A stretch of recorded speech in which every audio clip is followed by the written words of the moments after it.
All right. Okay. I'm Kyrie, and this is my project on how music affects the mind, pretty much.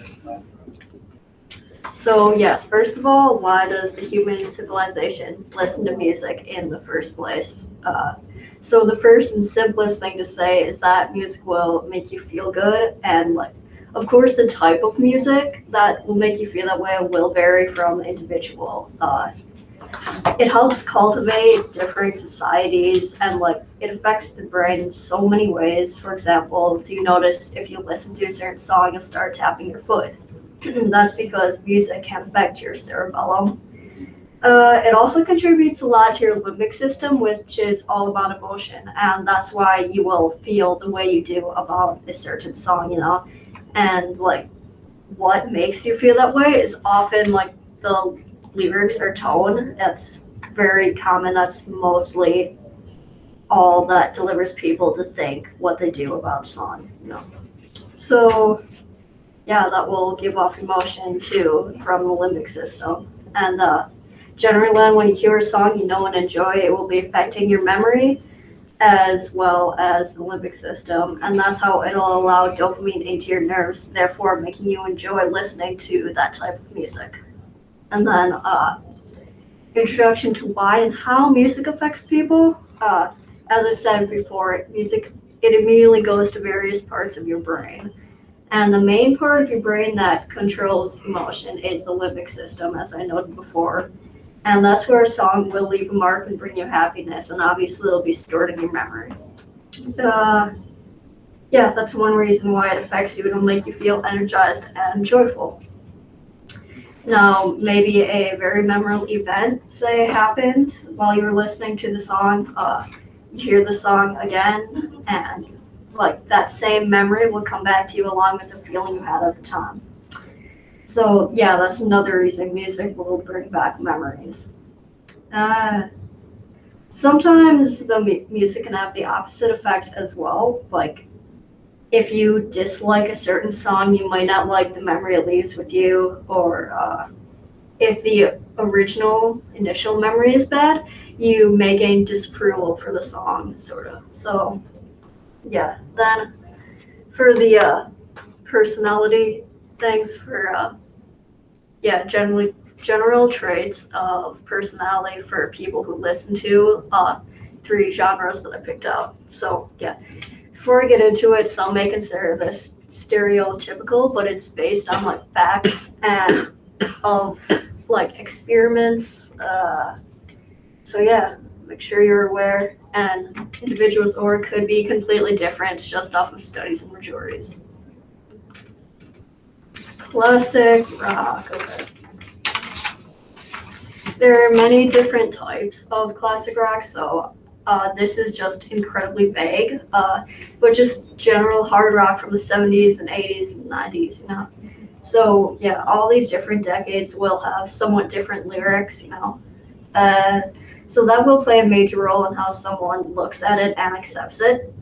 So sometimes, actually a lot of times, people are offended by many of the lyrics, but for so-called classic rocker, these lyrics are fine to them and may even appeal to them. So yeah, it can make you feel offended, loved, hurt, wild, excited, etc. So yeah, it has so many different types of main points, and that's why these feelings can vary so much. And the fact that this is very, vague.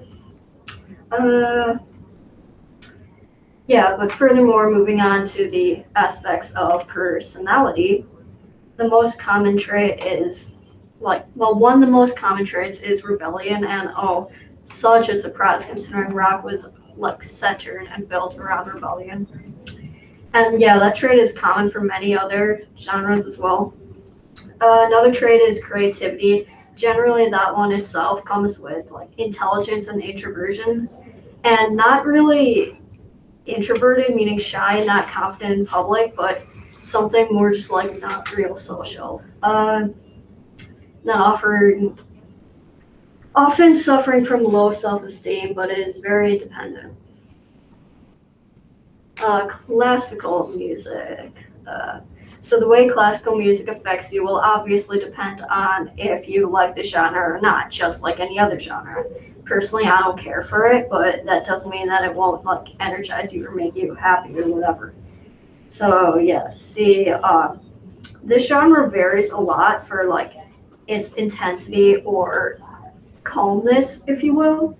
So yeah, if you're a fan of the genre, the intense music will definitely stimulate you, and you definitely will feel something. You know, the calm music will make you feel, I don't know, tired, whatever, sad if it has a depressing tone, etc. So yeah, and if you're a fan of it, it will make you feel energized again. But if you're not, you probably won't feel anything at all. So yeah, they're often smart and creative, and perhaps it's the music that makes people that way with the complexity, or the complexity of the music that attracts them to it. I will say that you kind of are born with your personality. Yes, you develop it, but you don't really have to learn it. It comes naturally to you. And yes, you're also born with your taste in music, but that you just grow into it. You don't have to. You do have to like sort of learn it, you know. So, yeah. Yeah, they generally have high self-esteem, and their personalities are very similar to people who listen to metal, surprisingly. They're just generally more sophisticated and less rebellious, I guess. Introverted, and in this case, not really as not being too social, but like given the opportunity to work alone rather than in a group, they probably choose to do it alone, so independent more, if that makes sense. Rap and hip hop. Okay. Again, for how energized it can make you or how it makes you feel, it all depends on how much you appreciate the music. For me, it's probably like the second most energizing music genre, and yeah, the beat and flow is often what attracts people to this music genre specifically. And it also feeds people's thirst for rebellion, and it just makes you feel generally good, pretty chill and aloof, you know. It also boosts your ego, sort of, because I mean, they often talk. It's somewhat surprising, but the rappers often will talk about themselves. You know, I'm epic and great. You know, rather than you're epic and great. So I don't know, but that somehow works. And then that transitions perfectly to the personality. Generally, people who listen to it as well often have high self-esteem with an outgoing and like extroverted personality, and often rebellious. And oh yeah, like rock music, the majority of the music was like defiant. And these people are generally stubborn and sometimes act narcissistic. They're like one of the most loyal out of people, whatever.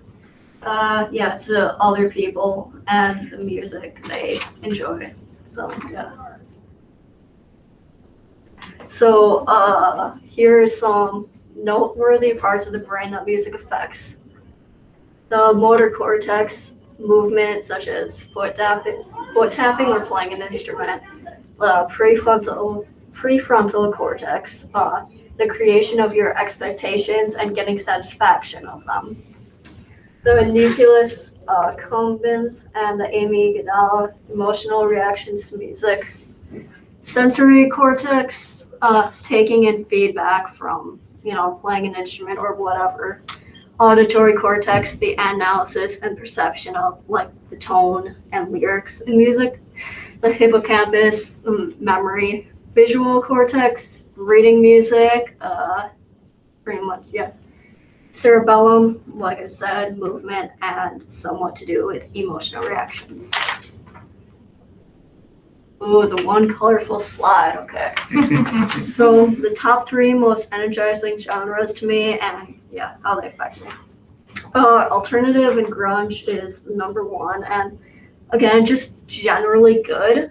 It makes me like want to do something, no matter what it is. Like it could be as boring as do some type of work, you know, or break into a high school, you know. What? The music is very relatable, so I don't know, related or something, I guess. It's just overall really good. Rap, hip hop, second. Again, generally good. It makes me feel pretty chill. And yeah, confident because of the ego crap. And then metal, again, generally good. Wanting to do something thrilling specifically, like something that'll give me an adrenaline rush, you know? And then just wild, you know, like real fidgety. So, yeah, thanks. Here are some main noteworthy sources.